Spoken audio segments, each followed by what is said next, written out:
Hey, what's up, guys? Welcome back. My name's Dylan, and welcome to Double D Vintage Baseball Cards. This is my 13th episode. This is going to be the greatest episode I've ever done. I have been thinking and contemplating on this episode for a long time. Not even, like hypothetically for I don't know when this was done, probably, months ago or a year ago. Mike did an episode, Moynihan, from all the decades. So 1960 to 1969 tonight. I am going to pick out my favorite set during the 1960s. So 60 to 69. I have a point system set up. I set up an Excel spreadsheet. I was given points for all kinds of different things. So I always wanted to get involved. So back to Mike, they did a thing, him and I think Don was on there. Don's Field of Dreams. And George, Diamond Sports Cards. I think that's what it's called. Anyways, they were on there talking about it, and I was like, I listened to the app at that time, or the podcast. Oh my gosh, I was just like, I wanted to be in it so bad.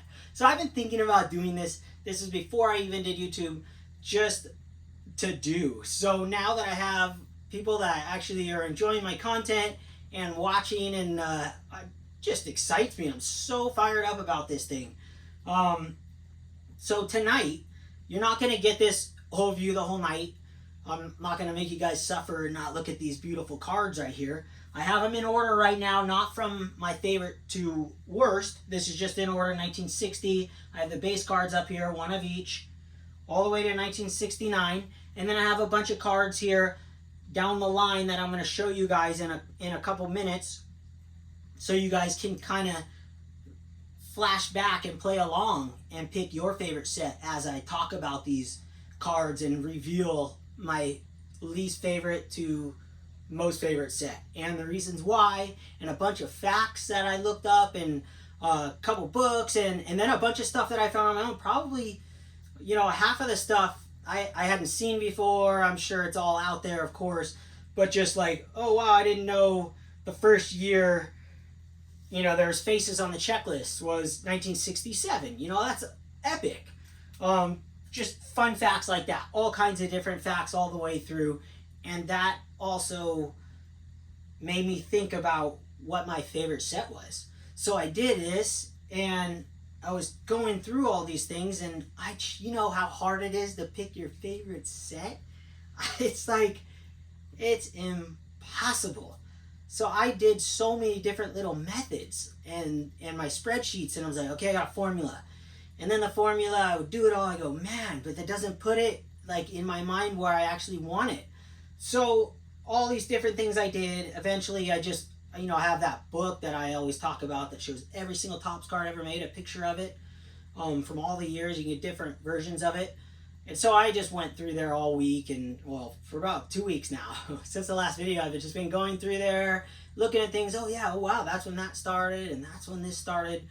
So what you guys hear tonight, take it for what I did my research on it. Dude, if I'm wrong about it, I'm wrong about it. Look, a lot of this stuff, I don't spend all day trying to see, when the first time certain cards were put out, right? Or all kinds of different things. But I did spend some time this week and checked it all out. So I had a blast doing that.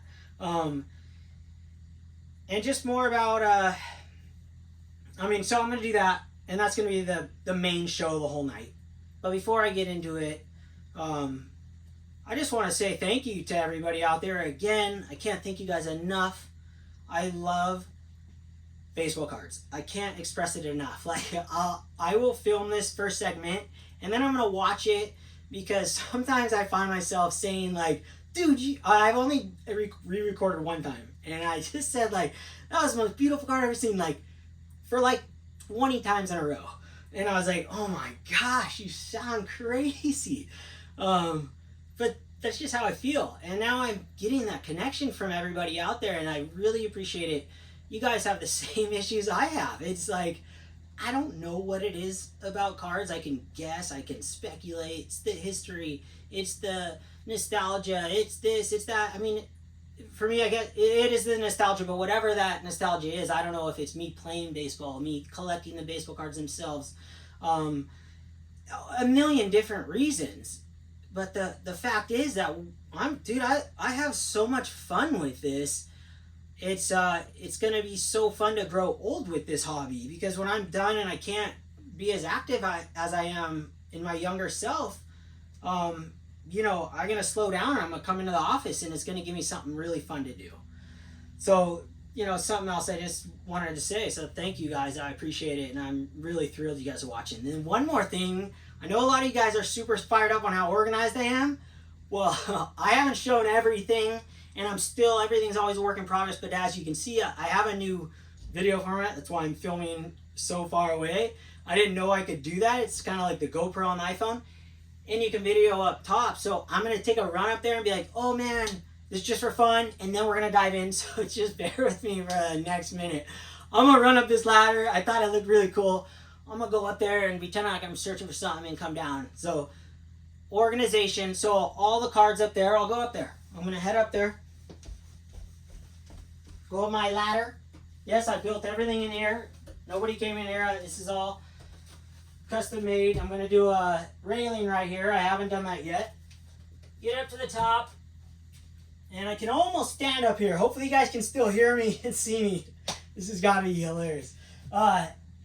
So all the cards up here, this is my stuff and this is my stuff. I got my card savers. I got my top loaders. Envelope boxes I tell you guys in the last episode to get. This is all stuff ready to list on eBay. This is all organized. So I have 5,000 count boxes down below in another room. And then I take those, and once those are organized, I got like 7 left of it, anywhere from 1999 to 2009 or 10, or even 2013. So I take those, organize them, come up here, and when I want to list a new box, I pull the box down, and then I do the pictures and do the process. So right now I got plenty of stuff down there to do the process with. I also have a box I keep down here for the other stuff. So yeah, let's just pretend I got card savers. Oh, I need one. Oh, coming down. So yeah, that's it. I just really want to do that. So yeah, you had to watch that. But then as I go down, I get to look at my collection. You know, all my my snow globes I collected as a kid. All the places I traveled. We didn't fly when I was a kid. I never flew till I was like in 8th grade for a field trip to Washington, D.C. So we just traveled, and my parents, we had an RV, so that was awesome. And I would collect those. Legos, you know. So, yeah, I had to do that. Thanks, guys. So enough said with that, and that was fun.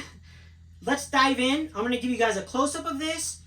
I'm going to scan through there and let you guys kind of refresh your brain on all the different sets and the different issued cards during that set. I don't have them all displayed. What I have, I just kind of pulled randomly, tried to pull somewhat equally. But yeah, you can kind of play with me with this and pick your favorite set. I mean, because I know how important that is for me. Like, I love design. So let's go. I'm gonna dive you guys in. Thanks for watching so far. Okay, you.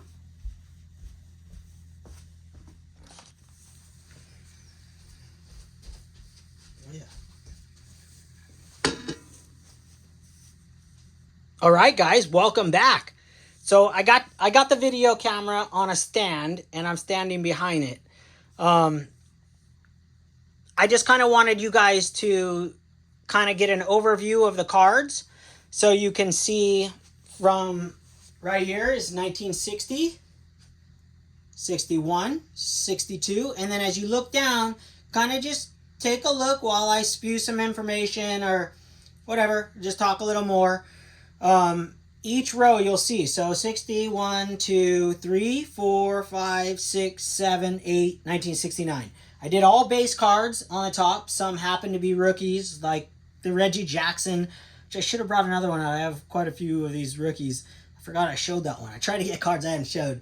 But yeah, so just take a look at these guys, and then what you can see on, now don't necessarily think that the more cards I have of that set means that's the best set of all time.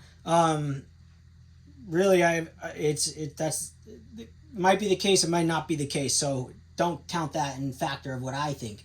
I want you guys to look at them and just see what I got here, and you guys can start thinking, oh wow, I forgot about, the Babe Ruth collection in 1962. Wow, what a cool thing that was. Oh wow, the team cards in 1963 were spectacular looking, just beautiful cards. The World Series cards in 67, they're just cool. They're like, I don't know, they're TVs like the 55s are just a little late, right? It's just neat stuff. So take a look at everything around here, and then I'm going to grab the camera and do a one overview lap, and then I'm going to talk about it. So it's going to be a longer episode. So what happens is when I do these episodes, I want to go all in. Oh man, my wife's hair is there. I want to go all in, and I spend the time because I kick my wife out of the office, and this is like glorious time. I mean, this is, for me, it's when my wife lets me have the office, or if she's gone or she's working her pop-up shop. Oh my gosh, I'm in here looking at baseball cards, or I'm surfing. There's two things I'm doing right now. So I told her this morning, hey, I'm going to do filming tonight. So I got the office for like 3 hours. Yeah. So I like to do huge creations. That's why you'll see it takes so long. I want to hang out with my cards for a long time. It takes a long time to take everything out, as you guys all know, and then put it all back, especially every single one of these has a different book. So I got like 12 books or 9 books stacked up. Some of the years fit in multiple books, but some are double books. So it just depends. I'm going to dive in. So here's my spreadsheet. Where is that baby? There it is. I want to talk about what I love about the design of cards. Now, why I chose the winners, the ones that I think is the greatest set, and why I think the worst one's the worst. So here's just part of my criteria in this whole process. It is the facsimile auto, the fake autos. 1967 has one. It's the only one in the 60s that has facsimile auto, and I love those things. I've loved them since I was a kid. It's a nostalgic thing. And when people come over, they think it's a real autograph, and they ask. And it just involves them in the card. If they've never seen a baseball card in their life, they're like, wow, and I don't have any other autographs on the wall or anything on that side. They'll be like, dude, is that a real autograph? And I'll be like, no, that's just and always, since I was a kid, I always thought those were awesome. So that's part of the criteria. I gave all these things points. And I ended up not using my point system because I couldn't go with how the points came out. I had to choose what I really loved. So there's a lot that goes into this process, and everybody has their own favorites, and mine might blow your guys' mind. Mine might be the exact same ones you got. My least favorite, who knows? But I went with what I thought. So the next one, designed subsets. So a lot of these have subsets, right? So you got 1960 over here who has a bunch of different subsets, all brand new, never been used. 1961 had subsets. Pretty much all of them have subsets, right? So I kind of based a lot of, I gave some points to that, and I gave some oomph to, oh wow, that one had this, or this had that. Just some cool stuff. I'll get into more of the facts when I pull them out individually, so I can show you guys and be like, this is the first year this was done. This is the first action shot ever. So on and so on. And I'll pull certain cards out that I just truly love, and I'll tell stories about the card. It's going to be a long one tonight. Every single card up here has a story. Every card. I'm not going to go through every card. But I am going to pull one from every set, or even two, and talk about the story behind it. Because every card you ever buy has a story. And if it doesn't, it still has a story within itself. Just having the card. I mean, you got it somewhere and you'll remember. And if you don't, you'll remember why did you want that card. So, all right, back to it. Overall design, I gave points to that. Big rookie cards, or big cards in the set that influenced me. but not that greatly. So like a big card, you got Reggie Jackson rookie card, 1969. It influenced me. I am obsessed with Reggie Jackson rookie cards. I have quite a few of them. I love them. I could have 100. I could have 1,000. Like John Wade Boggs. I could have endless of those, and I'd display all of them on one wall, and I'd be like, they all look different, and they're all so unique. That's what's so awesome about vintage. Just vintage is unlike anything else. So I gave credit to that. 68, you got the Nolan Rein rookie, and this is my choice. So a lot of the there's great rookies all amongst here. A lot of, I'm not going to spit out every single rookie that was in one of these sets. I don't collect a lot of them. I collect what I collect, and it's all over the place. It's like, oh, all of a sudden I do like that, and then I go after it. I don't have this super like, gotta have this. No, just whatever, looks really good. And this is all about design this time. What looks really good to me. But also when I hear something in a book and I gotta go buy that. Man, I'm way off track. So next one, hats. I love cards with hats on it. I'll go quicker now. Team logos. I love cards with team logos. So team logos, 67's got a team logo. 60's got a team logo. I mean, where are the team logos? Are you kidding me? How can you make a baseball card without a team logo? There's no doubt 1950s, off track, greatest baseball cards ever made, in my opinion. 1950 to 1959. Every single set beats every single set in the 1960s, 70s, 80s to date. Whatever that may be for me, it's the history of it. It's the 50s. It's my dad's birth era. He was born in 52, and I have a fascination with just like learning about that and how my dad grew up. And I don't know, but the design of baseball cards in the 50s was incredible. They took chances. It was the beginning of the company. Okay, I'm going to go back to that. Took chances and design. Let me keep going there. Okay, Pennant Flags. I love Pennant Flags. I absolutely love them. 65 has them. 1960 has them in the manager's cards. I don't have any of them, but I've always wanted to buy one, and I will eventually. I don't have a single one, ungraded or graded, but they're beautiful.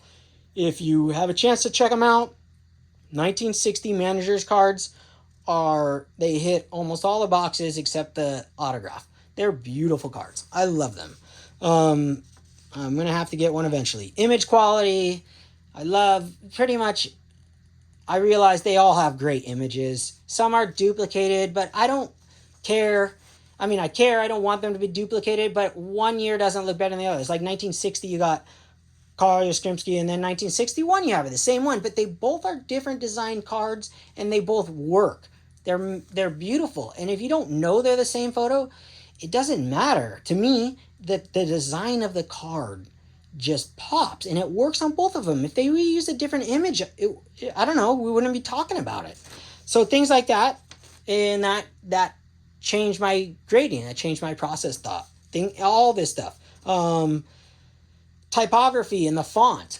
Different fonts that everyone used. Certain ones I love, certain ones are just bland. I mean, they're pretty simple on the most part, but I do love the double colors. I love the big pop-outs. I love the 67, the reds. I love the 69. I think maybe it's less of the font or more of the color in the font. You got 66, just standard. Tigers, at least they kind of blew them up a little bit. I love the colors. So like 60, I love the color in that. And then you got backs of the cards, which I ended up not concentrating on the backs because all the backs are glorious. They have cartoons on them. The backs were just magical, and I didn't want to base it off the color of the back because some of the 69s have awesome backs and some have dull backs. And a lot of them are like that. The backs on the cards are different, but the cartoons and the stats and everything, I love all of them, so I didn't judge it on that. So think about that stuff when you guys are looking at it, and then I'll spit some facts on you as we go, but I'll let you guys check that out. And I'm going to zoom you guys in, and we're going to go from my least favorite, and then I'll spit the facts about each set that I know. And the facts I'm going to spit are new concepts, new things that have never been done in Topps. I'm not going to spit every fact. They had this, they had this, they had this. I'm going to say what they never had before in Topps, and maybe or in baseball cards, they have in this set. This is where it started. That's kind of the difference between the ultra modern cards or anything past 80. To me, it's like they're all the same. They all have a bunch of action shots, which are really awesome. But man, why don't they do these portraits anymore? And the setup shots, and then throw in some action and do a new complete design like they did in the 50s. Try some stuff. Do sideways cards. They do archives, I know, and they do heritage, but that's not the same. That's a replica. That's a duplicate. I don't understand why in the new cards they do not do things like this. A whole set of portraits. Just give me one.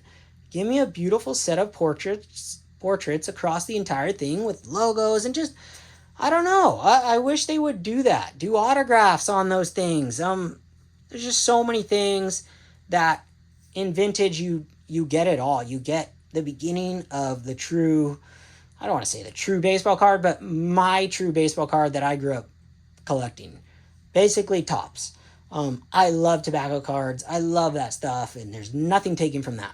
I am, as you always see in my collections, I have always been if there's 100 million Reggie Jackson rookie cards, I don't care. It's worth what it's worth. If it's worth $10, it's worth 10. I'd buy the same amount if it's worth what it's worth now, right? Like, I always say I want my cards to be worth a lot of money, but it's all irrelevant. It's all going to be going up however it goes up.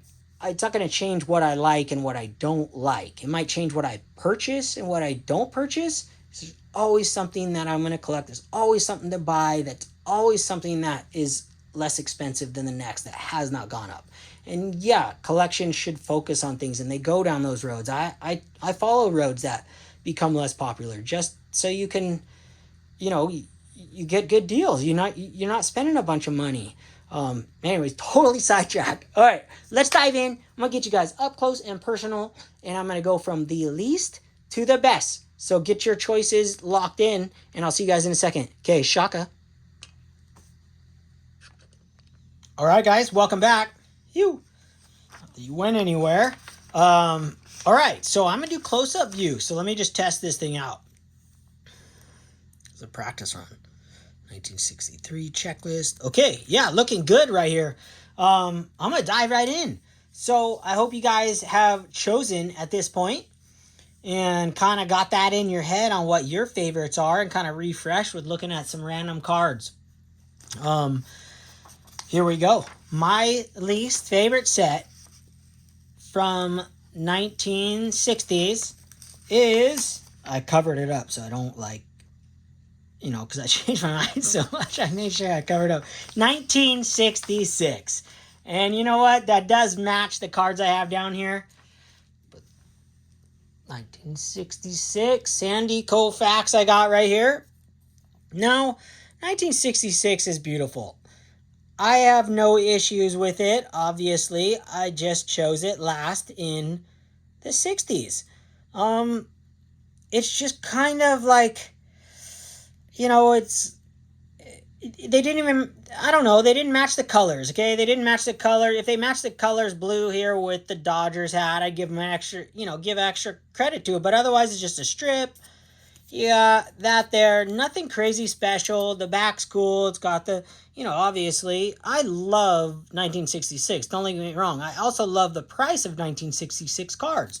Very inexpensive, and you get beautiful cards like my favorite in the set that I own. And I do own a Mickey Mantle, but I love this Sandy Colfax. I had this on the wall for a good 6 months. You guys saw it up there.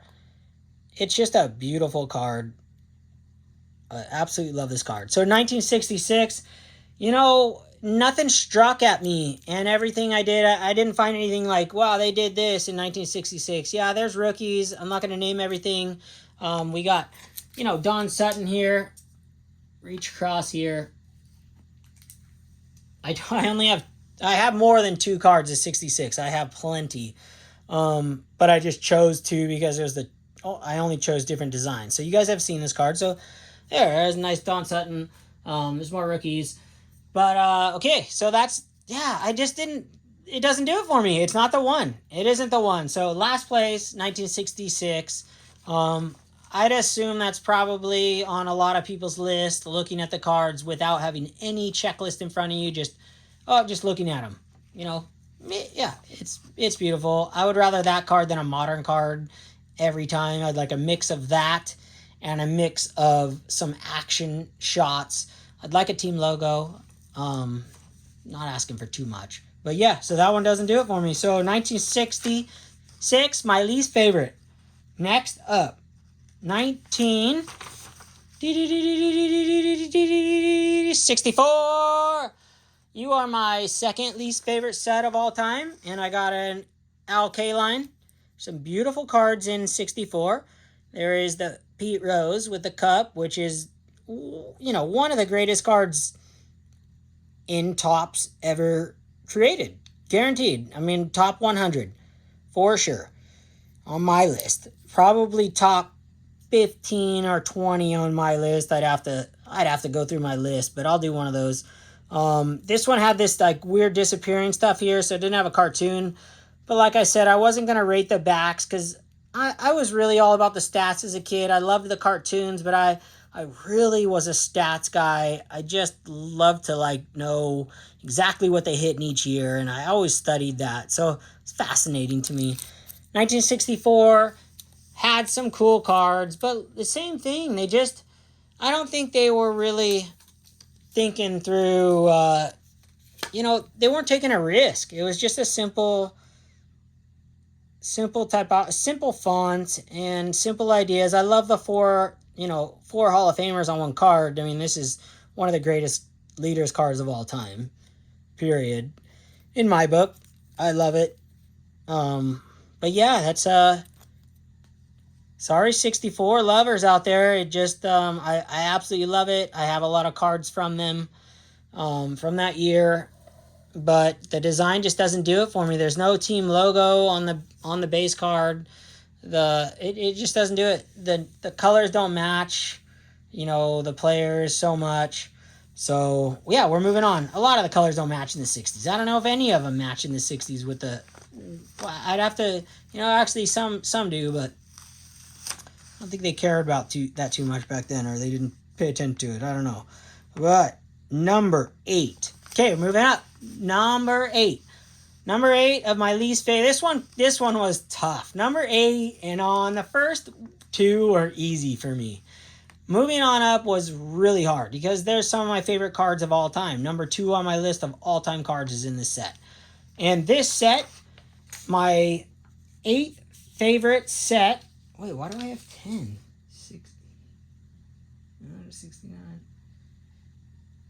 Okay, well, anyways, number 8. Oh, yeah, that makes sense. 60, 69, yes, 10. Okay, I'm ridiculous. All right, here we go. Brooke Robinson, 1968. You are my 8th favorite set in the 60s. You got some armpit view there. I love 1968. I love them. I have many cards that I love from 68, and I'm going to bring them up here. And there's a couple that I want to talk about. It's one of my favorite. A couple of my favorite cards of all time is in 68, but the overall design, and the thought process behind the design for me just was 8th. It's beautiful. I love it more than most cards, but it isn't the greatest of all time. So some beautiful cards in there. The Seaver All-Star rookie. Oh yeah, here we go. Here's our first little fact. This, 68. Oh, that was the last one. Oh no, it wasn't. Nope, we're good. No fact on this one. No fact I have for this one. Sure, there's plenty out there, but no fact. All right, so 68 kind of matched up with my thoughts. This is 7 OC. I love the OCs. These you get it really cheap. You know, I probably bought this very inexpensive, probably $100 or something. Beautiful card. The 68s, I love the OCs because of the colored border. To me, the colored borders don't look as bad off-centered. It still looks like a beautiful card. Perfect corners, really good color. Love that card. Absolutely love it. I have 2 Tom Seavers from that year. One is a 7.5 and then one is that 7 OC. 7 OC, I could have bought 3 of those for the price of the one. Oh, well, I guess 2 of them from when I purchased it. But yeah, I don't know. It's a tough decision. Johnny Bench, rookie. One of the greatest cards ever. This would make my list top 50 of all time for me. I absolutely love it. I've owned 2 of these in my life. I sold one, and it was, I'd have to look, but I'm guessing it was an 8, 7 or an 8. It was very high. But, you know, I sold cards like I talked about just to make sure I could, right? And I was trying to make a living at this at one time in my life, way back. But yeah, that one, love it. Absolutely love Johnny Bench, rookie card. Really awesome. But then you got the big boy. You got the Nolan Ryan rookie card with Jerry Kuzman, I think it's number 2 on my list of all-time cards that I own. And it would probably only be, you know, it would be top 5, even if there were cards I didn't, you know, cards I don't own, of course. And this one came with a free hair inside of the BVG case. I bought this. I sold a PSA 6. I've talked about that before. Big regret, but not so much. You know, I sold it for $800 about 4 or 5 years ago. And then literally the second I sold that, I realized I couldn't live without it. And I purchased this card for like $200. And then it came and I didn't realize there was a hair in it. But it was a beautiful card and I didn't want to return it. And I'm very glad I didn't. And to be honest, I wish I would have bought a couple cents, which I've almost pulled the trigger over the last, you know, since I purchased this. You know, 4 years, I've almost pulled the trigger on numerous of these, but this is my only one. So I always figured I could reholder it, but you know what? It's part of it. Got a nice hair in there. DNA. Best card, Nolan Ryan. I absolutely love that. 68, still in the last. And then you got Bob Gibson, 68. You know what he did in 68? Just smashed everybody. I got this in Washington. I talked about it. Made a mistake entering. Okay, there we go. Number 8. We're going to move on here. Thirsty. Little drink break.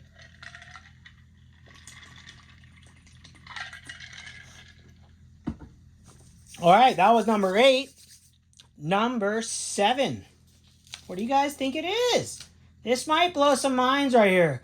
This is when we start getting real serious. Real serious collectors are going to get real angry soon. Let me put this Brooke Robinson back up. Just so it's still in order and you guys can kind of see it. Oh, man down.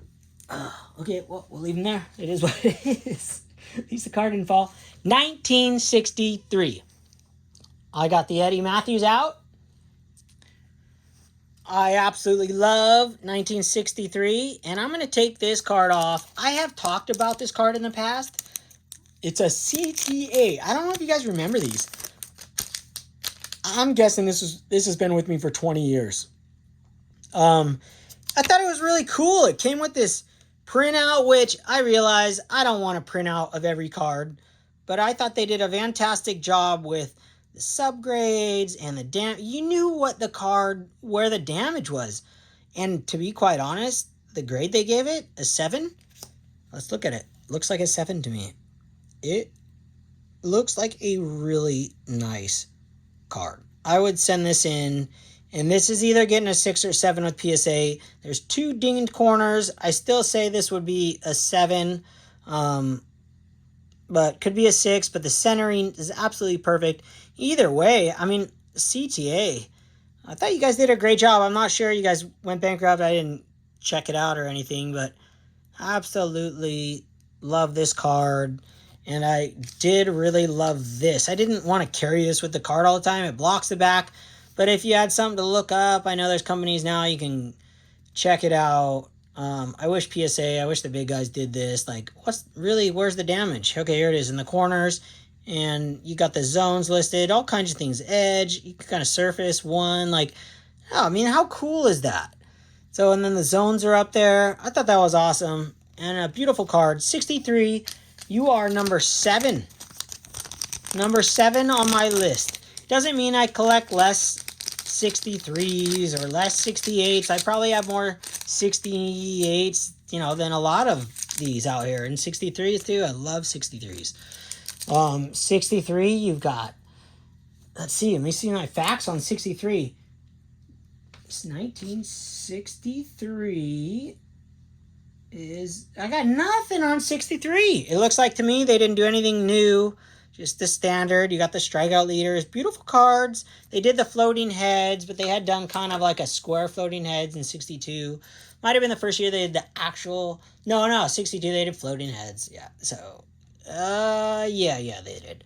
So it wasn't the first year they did floating heads. I didn't write it down, so I'm just rethinking now. You got awesome rookies. You got Pete Rose rookie, of course. Gaylord Perry's kind of second year because he had a 62, but rookie stars. Just some really, what they had really beautiful? I talked about it earlier, these team cards. Pittsburgh Pirates. I think Don, Field of Dreams, you would love this card. If you want this card, Don, I will send this to you for free, 100%. I would love to send this to you. I don't know if you watch my show, and if you have this card or not, I will send this to you. I'd be so stoked to have this included in your collection. Basically, most of the cards you guys see, if you see a card you love, please reach out. Some cards are going to stay in here forever, but a card like this, dude, Don, I would love to see this in your collection. It's a really, really pretty card. I graded a 7.5. Might be overgraded, but I don't think it is. So if you don't have this card, man, please hit me up. Send that to you. And then you got the checklist, 63. I love the checklists.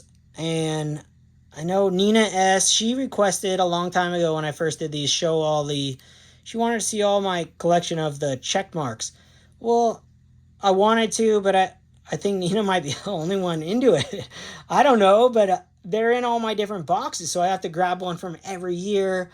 It just take me a long time to get out. So I got a few out so you can see them during the 60s. I have a couple from the 60s. So yeah, I love the checklist. So 63, you are number 7. Not bad, you're getting up there. A lot of guys think this 63 is the greatest set of all time in the 60s. You know what? I'm not thinking about what things cost. 63s are very expensive cards because of the color on the borders. They're hard to get graded, whereas 66, you can get them so inexpensive. It's, the most popular sets aren't, the most expensive sets aren't always the best sets of that year in your own opinions.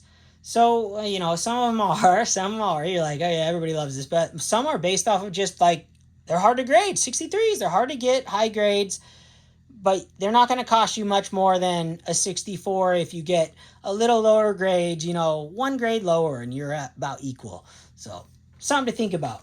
So, number 6, here we go. Number 6. This one was so tough for me because this year, this is the largest top set ever produced up to this point, up to 69. I don't know past the 60s, but 1969, pull this guy out, give you guys an armpit shot. Oh man, try not to knock the camera. 1969, number 6 on the list in the 60s. This thing moved up and down in my list over the last 2 weeks. I wanted to put this thing number 1. I have an obsession with 69 and Reggie Jackson rookies, like I talked about before. I mean, they were, dude, I only saw these things, right? And these were like magic. I mean, these were unattainable for my life. Never thought I'd ever own a Reggie Jackson rookie card. Ever in my life did I ever think that. So 1969, really cool. The only fact I got from it is the largest set ever, Topps ever produced up to this point.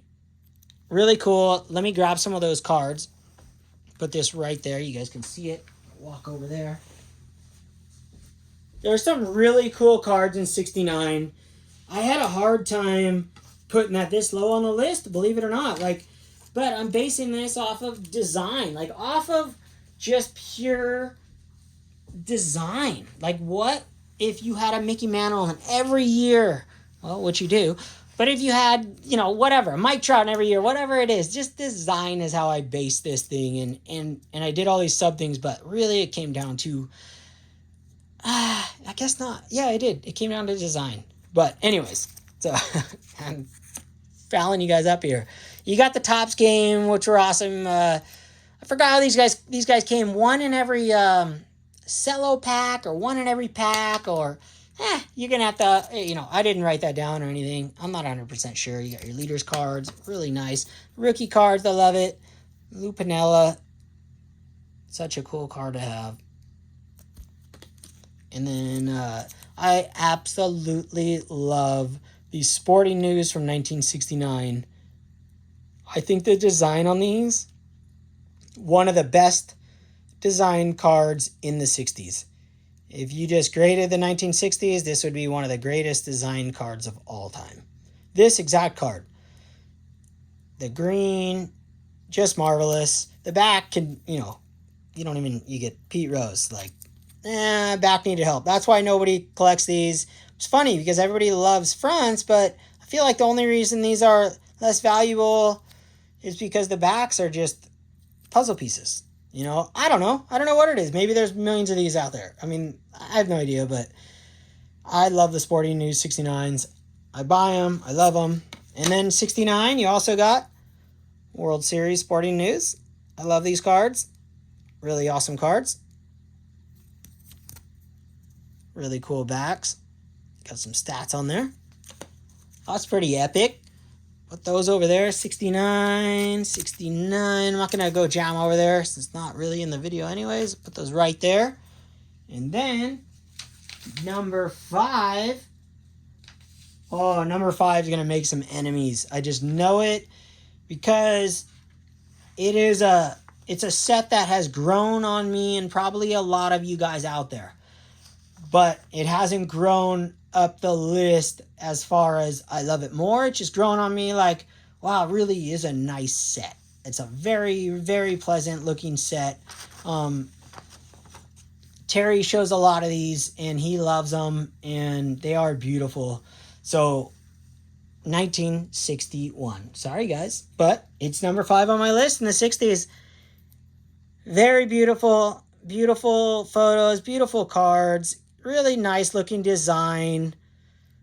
The only thing that got it to me was, that other ones it didn't have. Let me see if it's got any cool facts here. I got 61. I think there was something really cool that I found.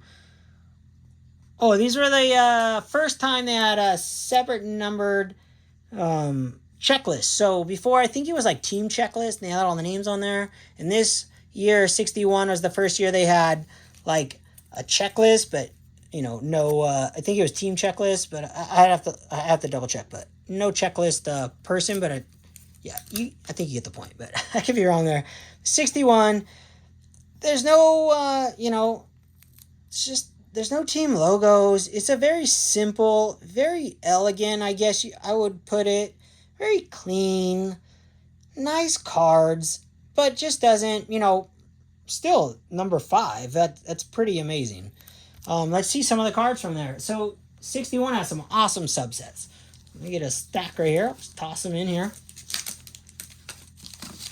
We got the batting leaders. Really cool cards. Of course, batting leaders are awesome. It's not the first year they did them. And then the Sporting News. I love the Sporting News this year. I thought they were really cool looking. Just awesome. Cool backs. You can read a little bit of history. Very sweet. Oh man, slammed you guys. Christy Mathewson. I don't know, Baseball Thrills, I think. Yeah, Baseball Thrills, that's what they're called. I love Baseball Thrills cards. I think they're awesome. I think they're a really cool subset. Really, really awesome cards. And you get them really inexpensive still. I think this is a high-numbered card, so this might be a little more. I've had this in my collection forever. Yeah, it's not worth that much. $10 maybe, I don't know. But pretty cool, high number card. And then you got the MVPs, which I love the MVPs from 61. Absolutely beautiful cards. The Hank Aaron, the blue on the Hank Aaron, and the Ernie Banks. Just amazing. Absolutely love it. And I love you get the history, you get the name, the year they were MVPs, and just really cool. 1959, Nellie Fox was the MVP. Really cool. I think Ernie Banks was MVP right next to him in 59, if I'm not mistaken. So, pretty awesome card. And then you got the doubles cards, 2 players. Awesome card right here. Dodgers Southpaws. A really, really pretty card. You get the little history, a little story behind on the back. Really cool. So 61, you're number 5. That's pretty good, though, if you think about it. I mean, I really only collect 1952 to 1980. I mean, really, that's like my main focus. So, man, number 5 in the 60s, pretty good. So we'll move on to number 4.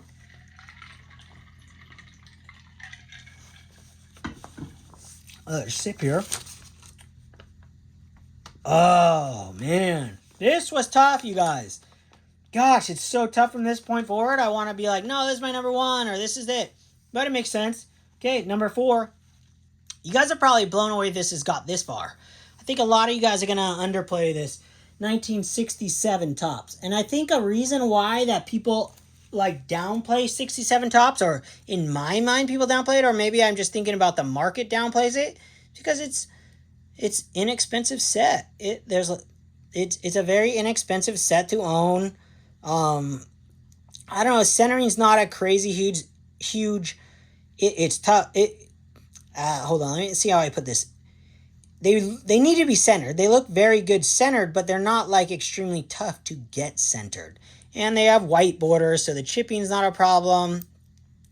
But besides that, 67, number 4 in the 60s, they're beautiful.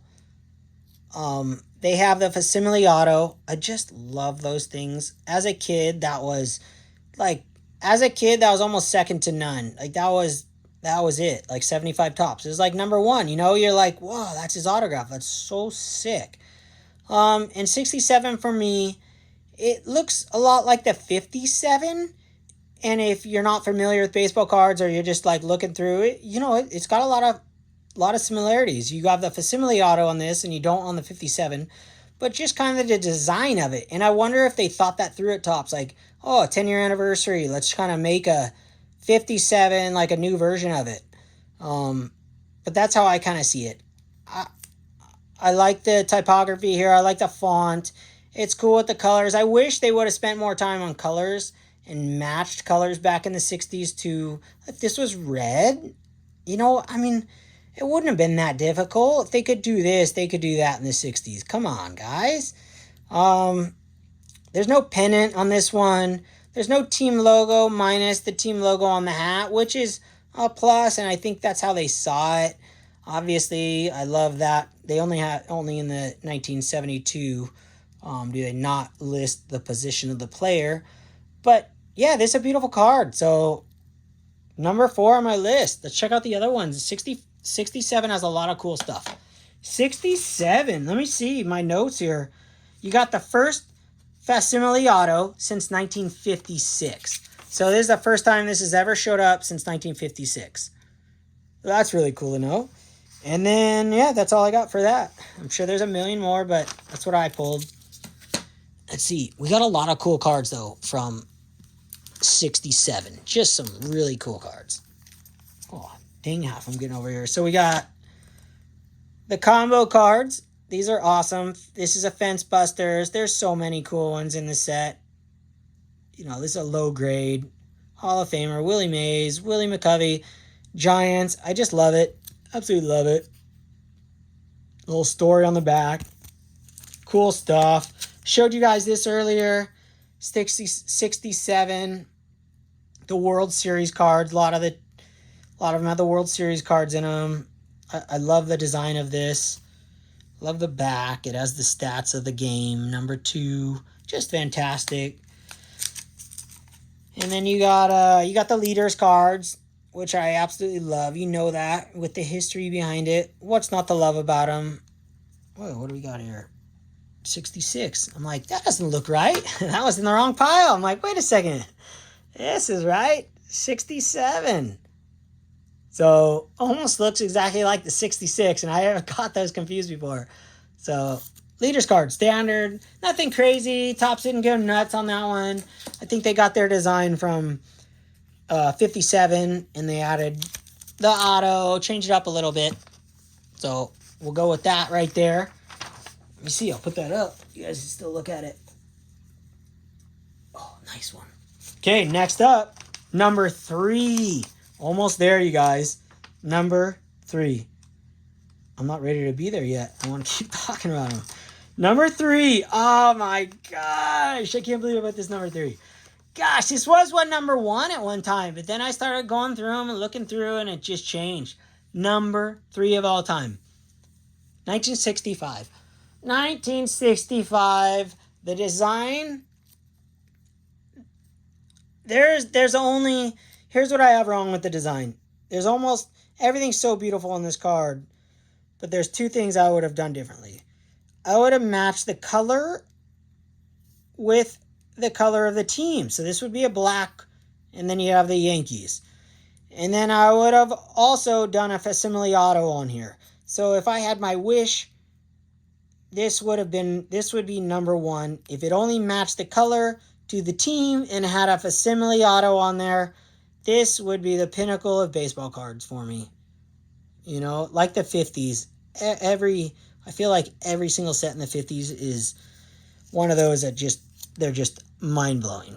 Like I said, I think it's because they had the freedom of being the first. Like, you don't know. No one knows. There's no, like, you have to have this, you have to have that. You just do what your mind thinks. And that's how I feel like in the 50s it was. And then the 60s, they still had some freedom, but they're starting to get locked down. They're starting to see what sells. Starting to, like, you know, learn the market a little bit. Maybe that hinders you because you're just trying to sell cards when you should be trying to make a really beautiful card. So 65. Gosh, there's some cool cards. So let me show you guys this card. A really special card. I bought this from a collector. And Masanori Murakami, I'm not sure if I said his name correctly or not.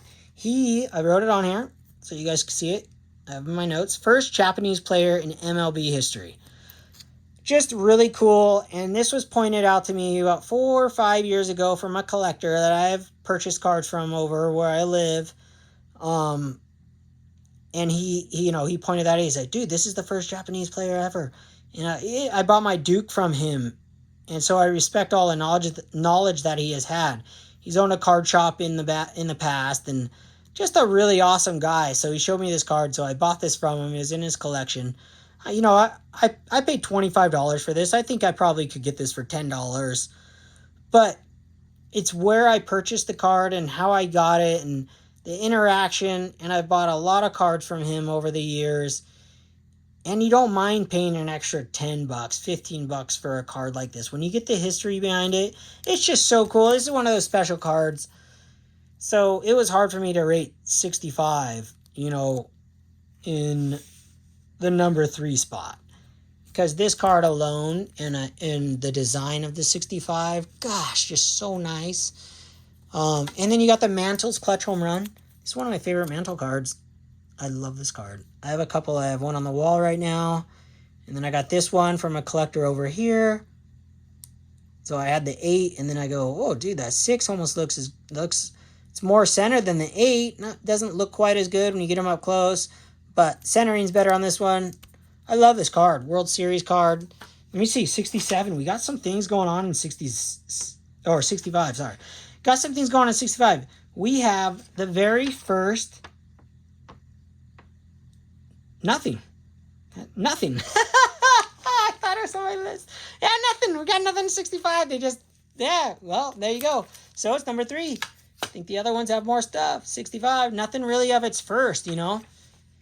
First Japanese player in Major League Baseball, I'm sure. First in the cards, but not the design. So, all right. Number 2, you guys.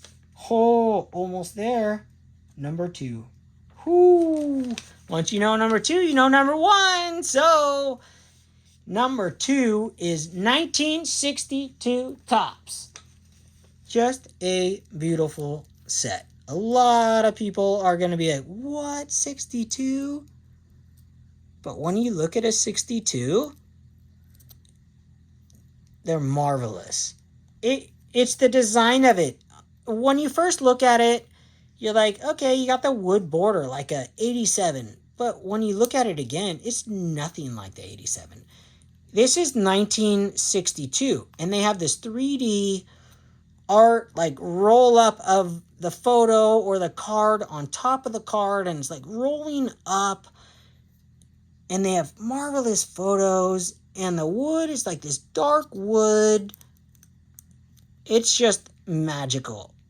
There's only 2 things that they could have done better, and that would be put a team logo, not one on the hat, which I love to see, and they make a point of that in a lot of these sets. But I wish they would have done the team logo somewhere, like right here. There's room for a team logo here, wherever. Nice team logo. And then the facsimile auto. Just bang it all out on one card, please, one day. Make it perfect. Done. The ultimate collector's card. So, yeah, Orlando Cepeda, 7 and 62. Really awesome backs.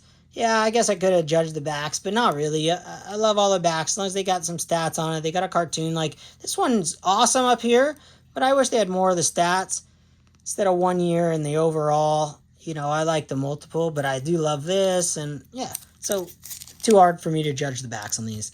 62, you got some awesome cards in 62. You've got the home run leaders. I think this is the very first. There's some stuff in 62, which is awesome. I didn't write this down, but I think it's the first floating heads card. Gosh, I want to say it's the first floating head. No, first floating head cards was 1960, which is obviously number 1. That was the first floating heads, I believe. I think it was the coaches cards. But, so second. So let me see. First, action cards. I don't have an action cards here from 62, but it was the very first time. And then they have, oh yeah, rookies by position, which I don't have either. It's a rookies by position card. If you guys see it, it has like, it's like this way normally, and there's like 5 rookies on it, and they're yellow, and they're like rookie parades or something. And rookie by position, first time they ever had that, 1962. So that, you know, that's really cool. In 62, they experimented. They're still new in baseball cards. They're still trying things. It's really cool. They also had the first Babe Ruth, the first specials as a single player, but Babe Ruth specials. And the Babe Ruth specials were special. And this card right here is really cool to me because about 5 years ago, I talked about, I have 2 friends, 2 collectors, old time guys. They're all retired. They're getting old. They're selling their collection. But when I bought this about 5 years ago, one of the guys was collecting Babe Ruth, and I didn't know that. And I was buying all the Babe Ruth I saw from one other guy. There's 2 collectors of vintage that I know.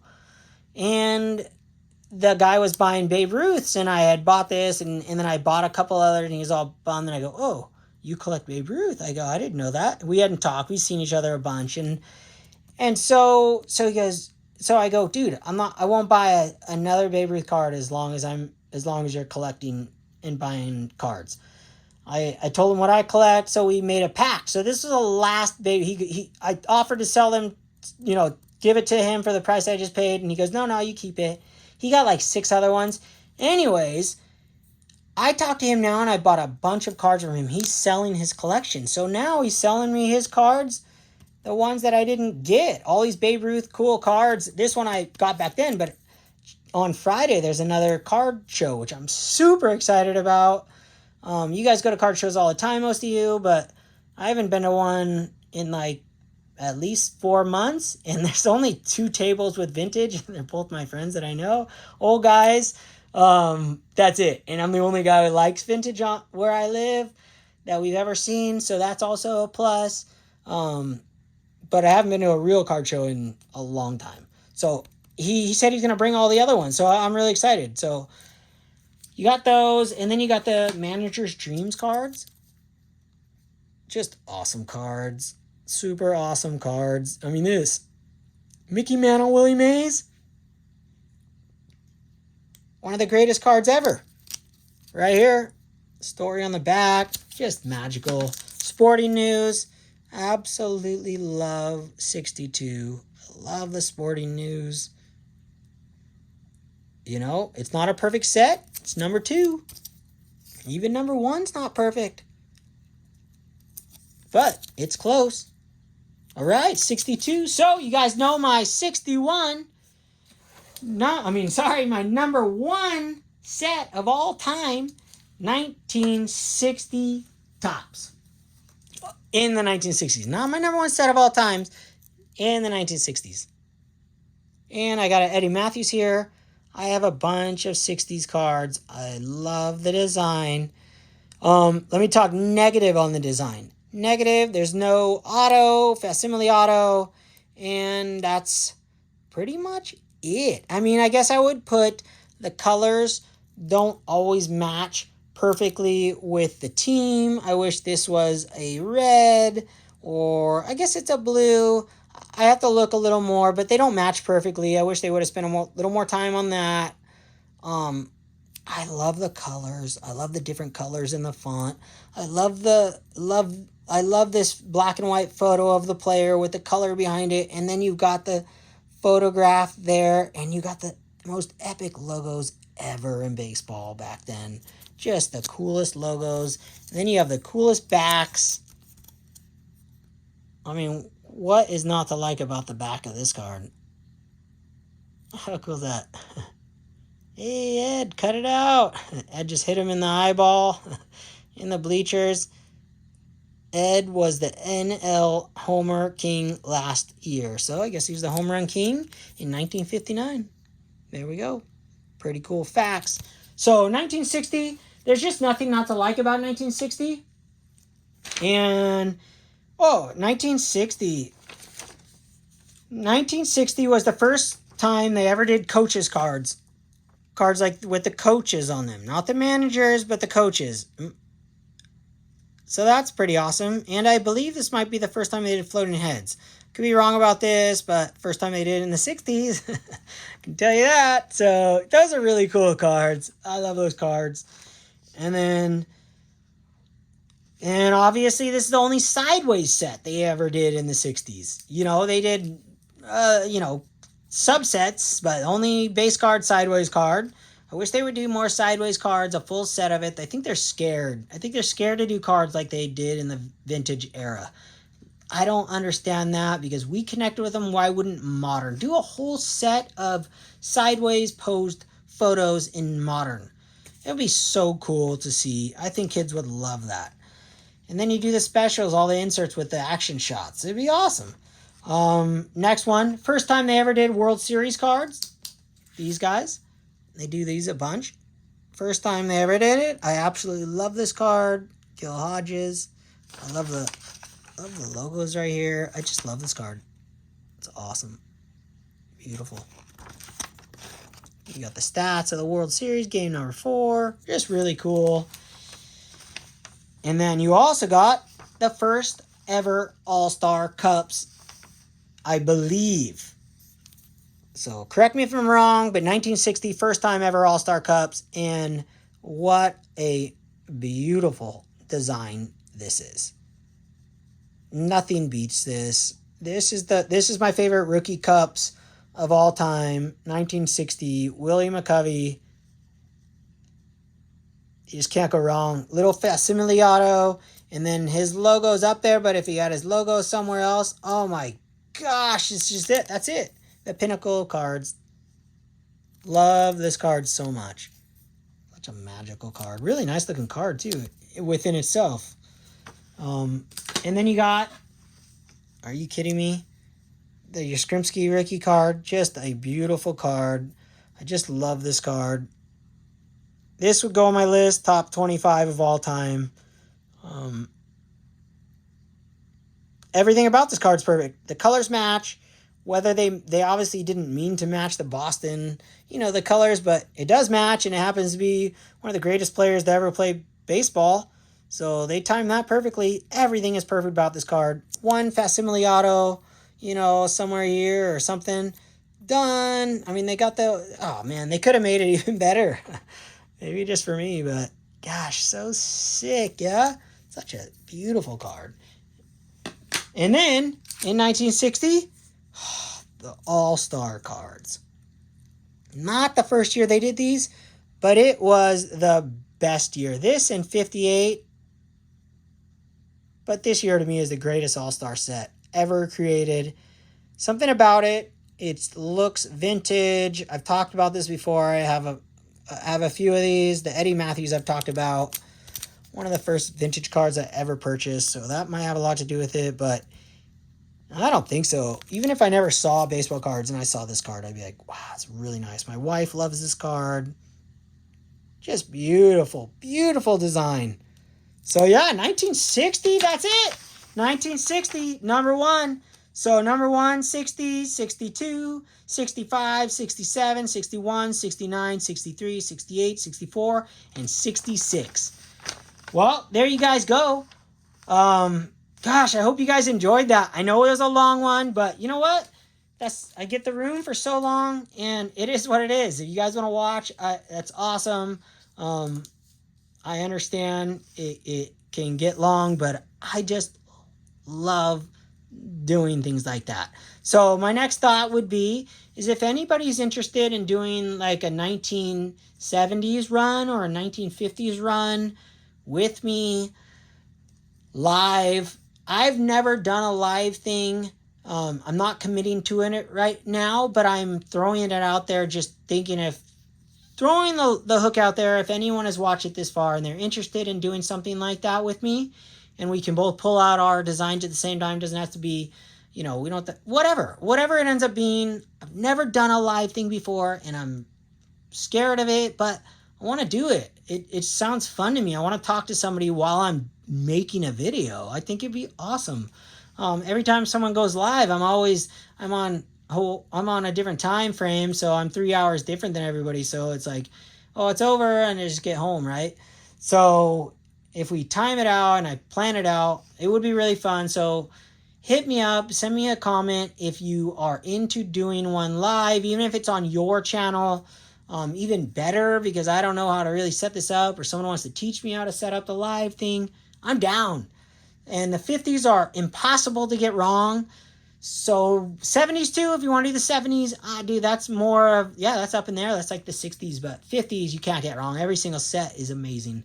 So yeah, let me know. Thank you guys for watching. Gosh, I'm having a great time. So double shock everybody. Hope you guys subscribe to my videos and check me out on 314 sports cards on eBay. And like I said, I've got a lot of vintage I'm going to be listing. That's from my collection because I want to get some more cards. I love purchasing cards, but sometimes you got to sell some stuff. And I want to sell some stuff to edit my collection a little bit. So I'm going to be getting stuff listed in the next month. So check it out, and we'll talk to you guys soon. Thanks for watching. You.